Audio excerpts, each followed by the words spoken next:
काम है तो ठीक से रहो।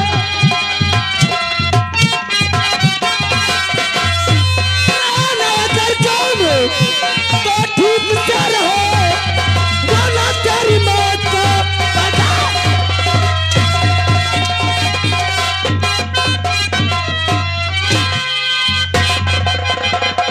तेरे नाम का कुत्ता पालू राजू बन से, तो तुम्हारा नाम राजू है?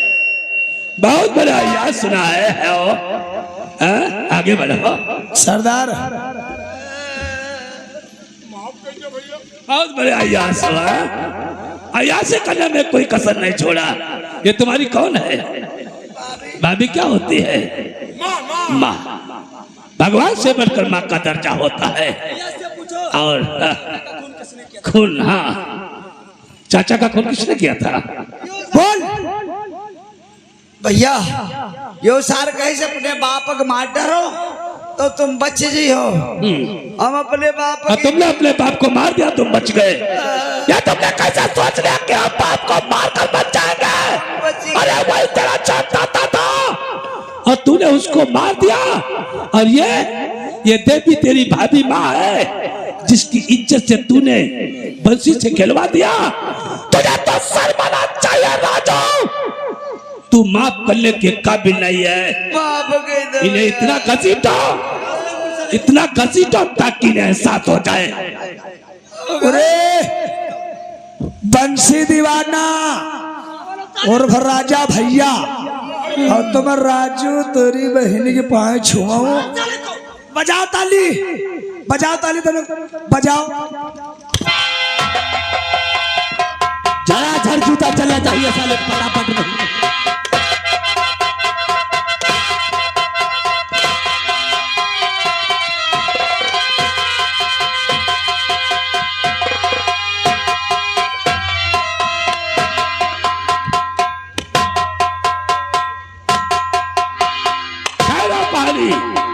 ठहरो, आगे बढ़ो बंसी दीवाना राजा भैया।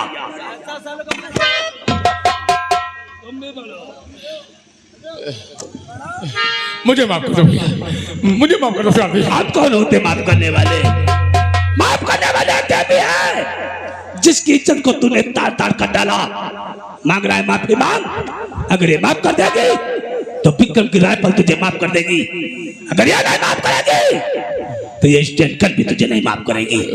गौरी बहन, खता हो बहना मेरी।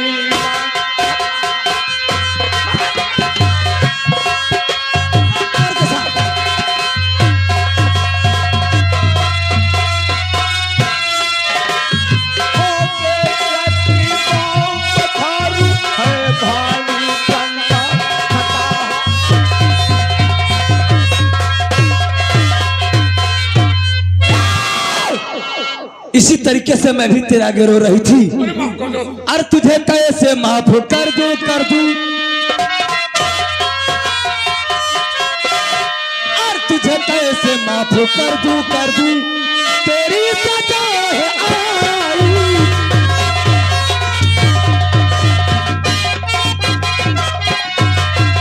तुझे कैसे माफ कर दूं, कर दूं।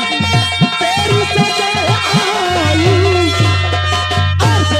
किया है तूने, तूने जैसा किया है तूने, तूने वो कितना है।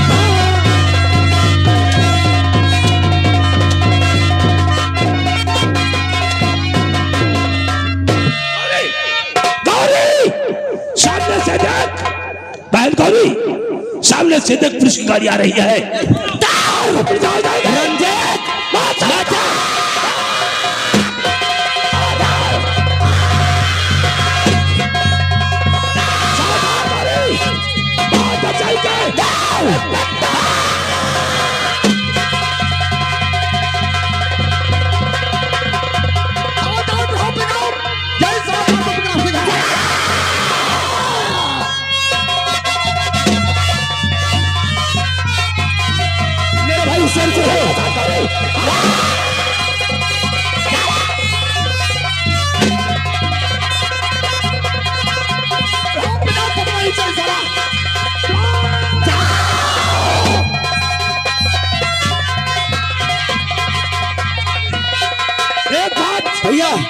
बताने को भूल गया मैं। यहाँ से छिप जाओ, नहीं तो पुलिस पे चली चलेगी। आओ।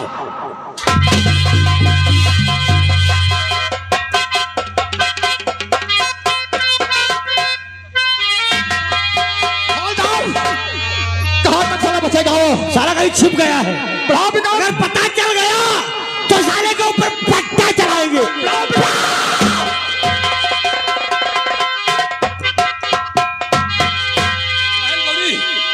आज हम लोग बाल बाल बच गए। सच कहते हो मेरे भाई? तुझे एक खुशी की खबर सुनाते हैं। खुशी? ऐसी कौन सी खुशी की बात है तेरा मेरे पति भाई? माधवराम आज जेल से रिहा हो गया है।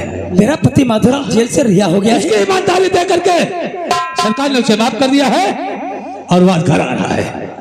तो ठीक है मेरे भाई, चलो आज तुम्हारी बहन गौरी अपने पति से मिलने जरूर जाएगी। देख सामने से माधवराम ही आ रहा है। सामने से?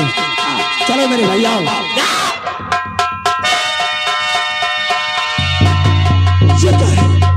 ये हमारी प्रिय गौरी एक डाकू के साथ में और डाकू के भेष में। रुक जा गौरी, मैं तेरे पास आ रहा हूं।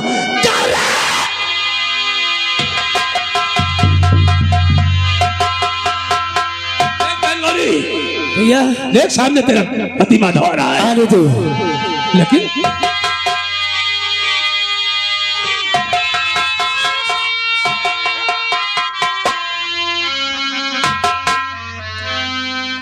गौरी, हाँ स्वामी।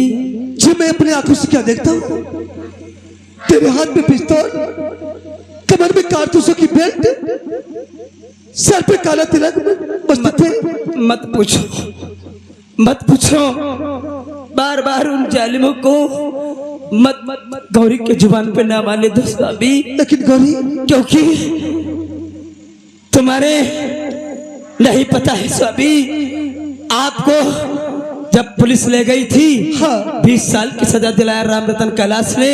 हाँ। उसी समय बंसी आकर के तेरी बीबी से कहा क्या कहने लगा, गौरी बहन भाग जाओ नहीं तो राजू तुझे जीने नहीं देगा।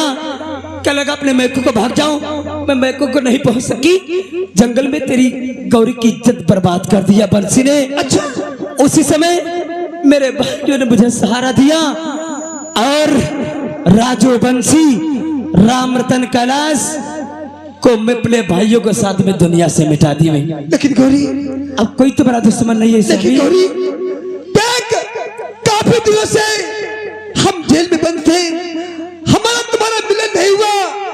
तुझे देखने के लिए मेरी आंखें तरसती रही। स्वामी, एक बार हंसकर मुझे अपने सीने से लगा लो गौरी, स्वामी सीने से लगा लो। एक गौरी का जिस्म तुमने छूने का लायक नहीं है स्वामी। ऐसा मत बोलो, ऐसा मत बोलो। मैं तुझे उसी प्रकार से मानता हूँ जिस प्रकार से गंगा में बहती हुई जा रही है, उसमें लाख भी गंदगी घोल दो कभी गंदी नहीं होती है। उसी प्रकार से तू मेरे लिए गंदी नहीं हुई है। ठीक है स्वामी, तो तुमको अपने सीने से जरूर लगाऊंगी। हाँ, आओ आओ गौरी। अरे कर न सके हम प्यारी का सौदा, कर न सके हम प्यारी का सौदा, कीमत ही कुछ ऐसी थी, कर न सके हम प्यारी का सौदा, कीमत ही कुछ ऐसी।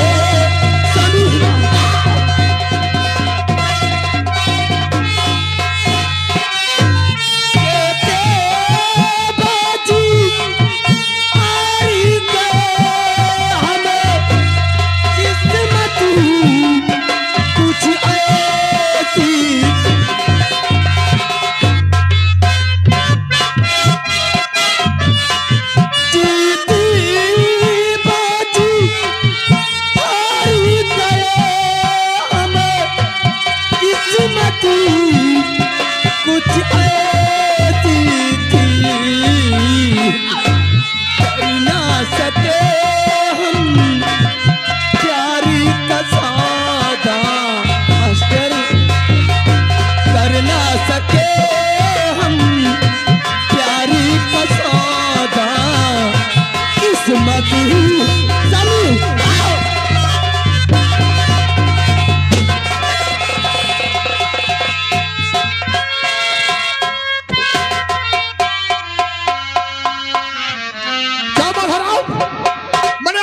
कहा था और आकर के तुमने गौरी का फिर खून कर दिया। चौकीदार, गौरी की लाश को सील करके पोस्टमार्टम भेजी जाए।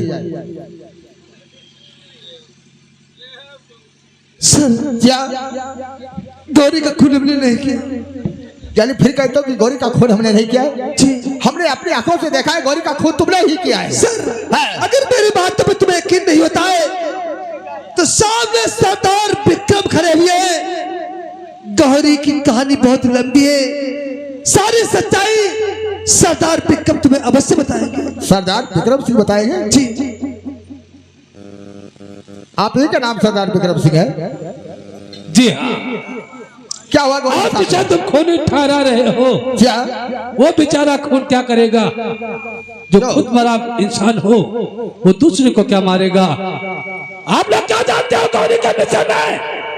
कुछ नहीं जानते हो, मैं बहुत कुछ जानता हूँ। क्या हुआ गौरी के साथ में? गौरी के हाथ में बंदूक के अलावा और उसके साथ में कोई चारा नहीं रह गया था इंस्पेक्टर साहब। क्या ये माधवराम बेचारा एक बहुत गर्दिश का सताया हुआ इंसान है।